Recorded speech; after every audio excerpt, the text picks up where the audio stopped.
What shall we do with the drunken sailor? What shall we do with the drunken sailor? What shall we do with the drunken sailor? Early in the morning, hooray, and up she rises, hooray, and up she rises, hooray, and up she rises, early in the morning.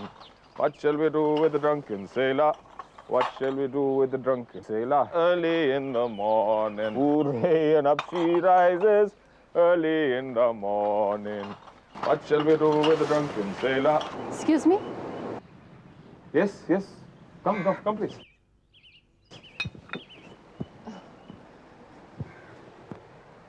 जी मैं jenny के पिता से मिलने आई हूँ। वो मैं ही हूँ। इंसान जब सफाई का काम करता है तो खुद गंदा हो जाता है।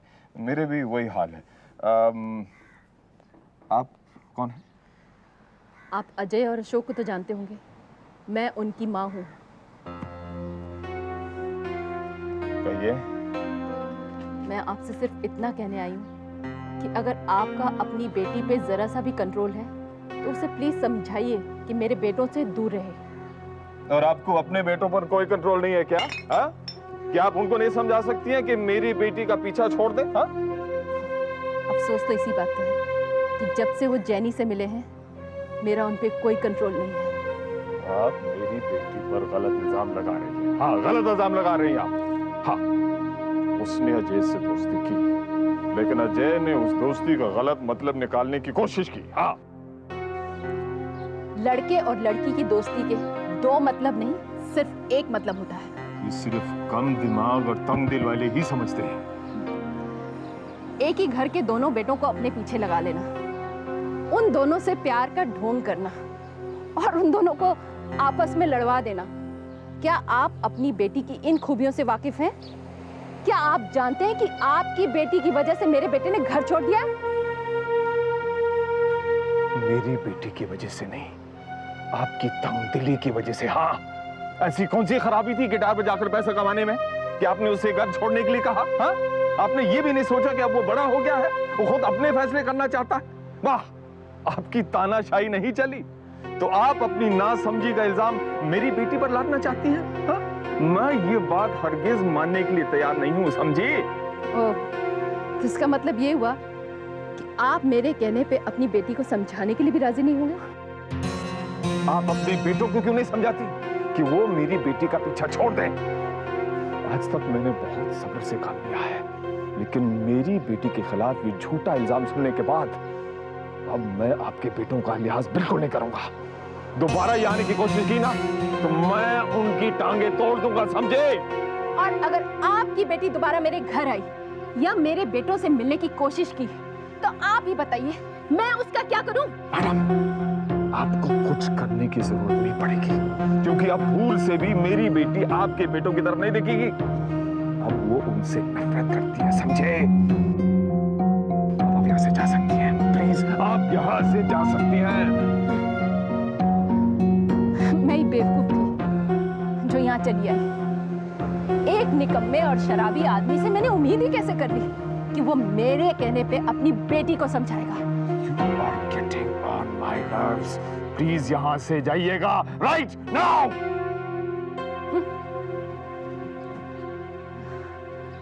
वैसे आप अपनी बेटी को समझा ही कैसे सकते हैं? वो इंडिपेंडेंट है, जो चाहे कर सकती है। इस घर का खर्चा भी तो वही चलाती है। वैसे आप भी उसी की कमाई पे पलते हैं। Get out! Get out! जाइएगा आप यहाँ से, जाइएगा आप।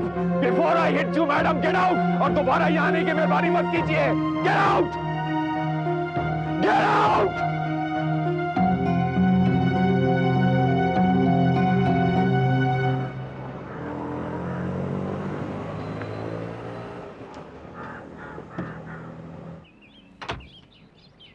शारदा, क्या बात है? किसी से झगड़ के आ रही हो क्या? जो झगड़ा मेरा तकदीर से चल रहा है अभी वही खत्म नहीं हुआ और किससे लड़ूंगी? शारदा, बहुत ही डिस्टर्बिंग न्यूज़ है। क्या? वैसे तो मैं जानती हूँ कि राकेश टंडन के साथ तुम्हारी दोस्ती बहुत आगे बढ़ चुकी है, पर ऐसी कोई भी बात नहीं है भाभी। खैर बताओ। शारदा, वो आदमी जिसे हम राकेश टंडन समझ रहे हैं और कह रहे हैं, दरअसल वो राकेश टंडन है ही नहीं। तुम क्या कह रही हो भाभी? हाँ शारदा, ये सच है। वो राकेश टंडन जिसने हॉलिडे रिसोर्ट में 15 लाख गवाए थे, वो तो 5 साल पहले सिंगापुर में मर चुका है। तो ये राकेश टंडन कौन है? एक इम्पोस्टर। ये सब तुम्हें कैसे पता चला भाभी? वो असली राकेश टंडन के कुछ रिश्तेदार मुझे थे। देखो शारदा, जब हमें इस राकेश टंडन की असलियत पता चली गई तो तुम्हारा उससे मिलना जुलना ठीक नहीं। लेकिन वो ये सब कर क्यों रहा है? अरे होते कुछ आदमी ऐसे जो अकेली भोली भाली खूबसूरत औरत को देखकर उसका फायदा उठाते हैं। जो हुआ सो हुआ। आज के बाद तुम उससे नहीं मिलो, समझी? उससे पूछूंगी भी नहीं कि इस नाटक का मतलब क्या है। उसे बताऊंगी भी नहीं मैं उसकी असलियत जान चुकी हूँ। नहीं शारदा, नहीं। अब तुम उससे कभी नहीं मिलोगी।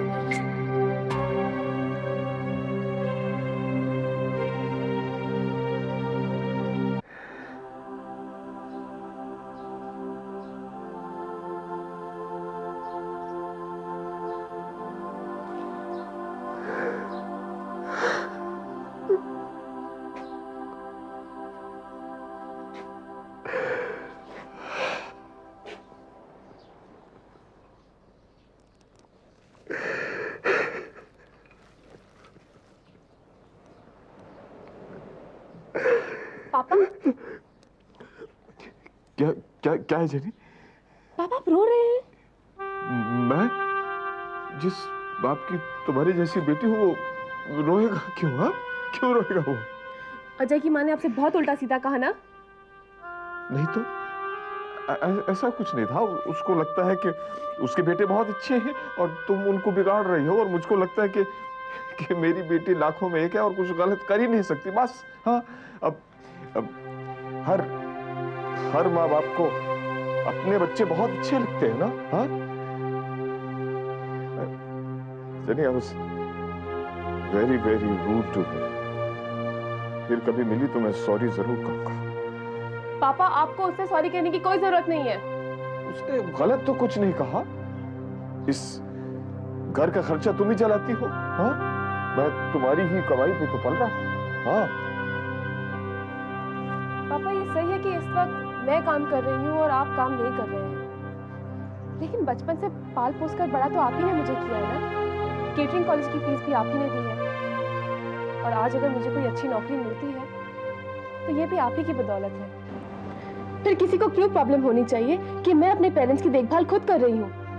अगर मैं किसी दिन उनसे मिली ना, मैं उनसे जरूर पूछूंगी, क्या उनका घर उनके बेटे की कमाई पर नहीं चल रहा? क्या वो अपने बेटे की कमाई पर नहीं पल रही? बेटे और बेटी में यही तो फर्क होता है। एक बेटा जब अपने माँ बाप की देखभाल करता है तो तारीफ होती है, और माँ बाप जब बेटी की कमाई पर निर्भर होते हैं तो एक गाली बन जाती है। I don't believe in all this crap, पापा। अगर एक बेटा अपने पेरेंट्स की देखभाल कर सकता है तो एक बेटी को भी उतना ही हक है। पापा, you don't get depressed, please.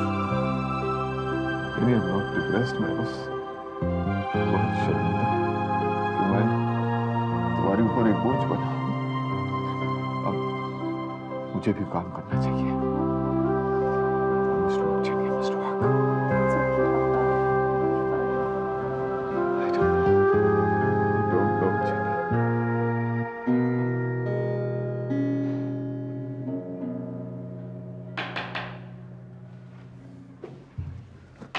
Come in, come in. Hello भैया। हाय अंजलि, तुम? What a pleasant surprise. लेकिन क्या बात है, तुम्हारा चेहरा भी उतरा हुआ है। मम्मी से झगड़ा तो नहीं किया? नहीं भैया। तो अशोक भैया से। मैं तो भूल ही गया था। अशोक भैया से तो कोई झगड़ा कर ही नहीं सकता। वो तो साक्षात ईश्वर है। आप अब भी अशोक भैया से नाराज हैं? एक्चुअली नहीं। जब से अपने घर वालों की असलियत सामने आई है ना, तब से नाराजगी मैंने बिल्कुल छोड़ ही दी है। अच्छा ये बताओ, आज तुम्हें अपने भैया की याद कैसे आ गई? क्यों? आपको मेरी याद नहीं आती क्या? आती है, तुम्हारी याद मुझे बहुत आती है अंजलि, लेकिन क्या करूं, उस घर में जा नहीं सकता, और ये घर तुम्हें बुलाने के लायक नहीं है। इस बार पहली बार दिवाली पर आप घर पर नहीं थे। क्या फर्क पड़ता है अंजलि, हमेशा की तरह इस बार भी घर में दिए जले होंगे, खुशियां मनाई गई होंगी, लोगों में मिठाइयां बांटी गई होंगी, मुझे तो किसी ने याद भी नहीं किया होगा। इस बार हमारे घर दिवाली नहीं आई भैया।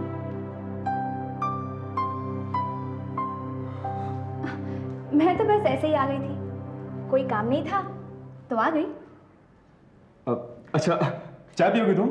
हाँ, मैं बनाती हूँ। एक काम करते हैं अंजलि, यहाँ पास में एक रेस्टोरेंट है, वहां चलकर चाय भी पीते हैं, और तुम मुझे ये भी बताना कि तुम्हारा चेहरा क्यों उतरा हुआ है। ओके, मैं 2 मिनट में चेंज कर लेता हूँ। ठीक है।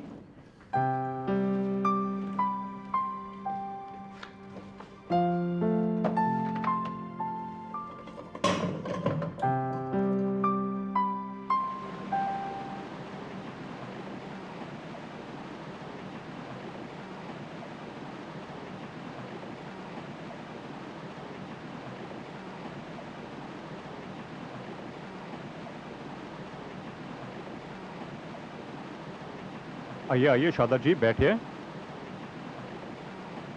अरे मिलना था तो रेस्टोरेंट में क्यों मिल रहे हैं? मैं आपके घर चले आता या आप मेरे घर चले आती। आप पहले मुझे ये बताइए कि 5 साल पहले मरने के बाद आप जिंदा कैसे हैं? आप किस नीयत से राकेश टंडन बने घूम रहे हैं और मुझे धोखा क्यों दे रहे हैं? आपको किसने कहा मैं राकेश टंडन नहीं हूँ? आप मुझे सच सच बताइए, आप राकेश टंडन का स्वांग बनाए क्यों घूम रहे हैं? आखिर आपका मुझसे क्या मतलब है? आप हैं कौन? चलिए घर चलिए, मैं बताता हूँ आपको। सच जानने के लिए घर जाने की कोई जरूरत नहीं, आप यहाँ बता सकते हैं। I don't want anyone else to hear. चलिए ना। यहाँ आसपास कोई भी नहीं है, आप सिर्फ सच बताएंगे। बताता हूँ।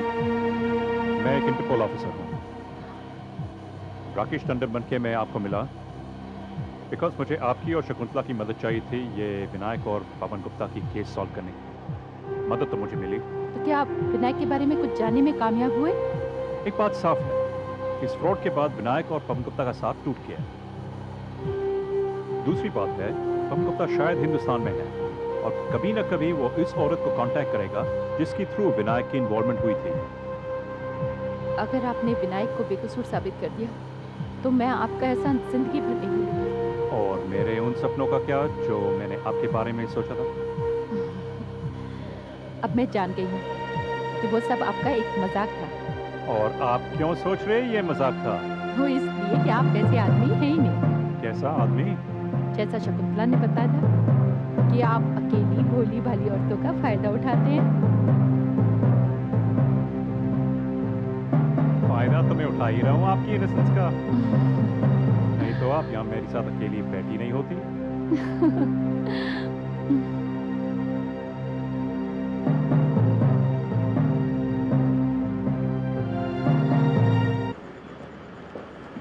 What is this, Anjali? ये सब क्या हो रहा है? क्या चल रहा है ये सब?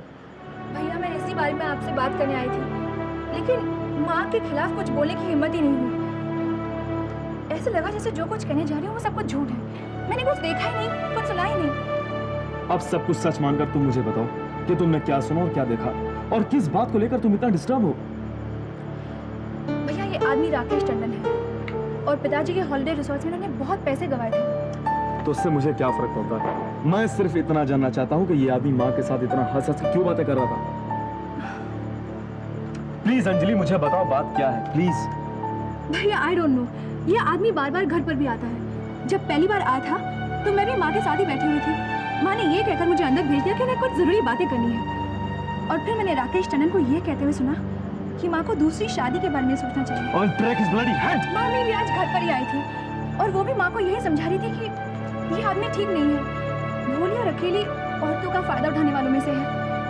और ये सब कुछ सुनने के बाद भी माँ उसी के साथ बैठी हुई थी।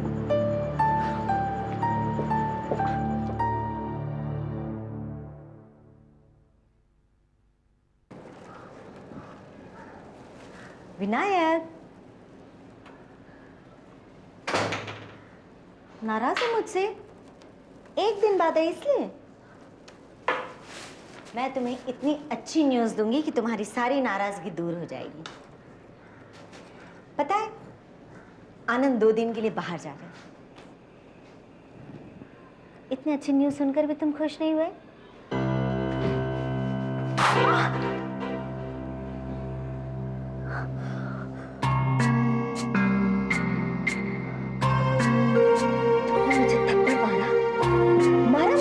हाँ, और अगर तुमने मुझसे सच नहीं बताया तो मैं तुम्हें जान से मार डालूंगा। कौन से सच की बात कर रहे हो तुम? कौन सा झूठ बोला है मैंने तुमसे? अगर आज तक मैंने कभी किसी के साथ झूठ बोला है तो अपने पति से, आनंद से, और वो भी तुम्हारी खातिर, तुम्हारे प्यार की खातिर। तो क्या ये सच नहीं है कि पवन गुप्ता के प्यार की खातिर तुम मुझसे झूठ बोलती रही हो? बोलो, जवाब दो। जिस तरह आनंद से छुपकर तुम मुझसे मिलती हो, उस तरह मुझसे छुपकर पवन गुप्ता से मिलती हो। और ये जानते हुए कि पवन गुप्ता ही वो आदमी है जिसने मुझे बर्बाद कर दिया, मुझे बेघर कर दिया, मुझे मेरी बीवी बच्चों से अलग कर दिया। बताओ शकुंतला, जवाब दो। बताओ, तुमने पवन गुप्ता को कहां छुपा के रखा है? बताओ। You are hurting me, Vinayak. तुम्हारे मोबाइल में पवन गुप्ता का फोन आया था। जब उसे पता चला कि फोन पर मैं हूं तो उसने डिस्कनेक्ट कर दिया। बताओ, वरना मैं पुलिस के पास तुम्हारा मोबाइल लेके चला जाऊंगा। जाते हो तो जाओ पुलिस स्टेशन। पुलिस भी तुम्हारा ही इंतजार कर रही है। रही पवन गुप्ता की बात, तो जैसा तुम सोच रहे हो ऐसा कुछ भी नहीं है। मेरा उसके साथ अफेयर नहीं है। I hate him। अच्छा,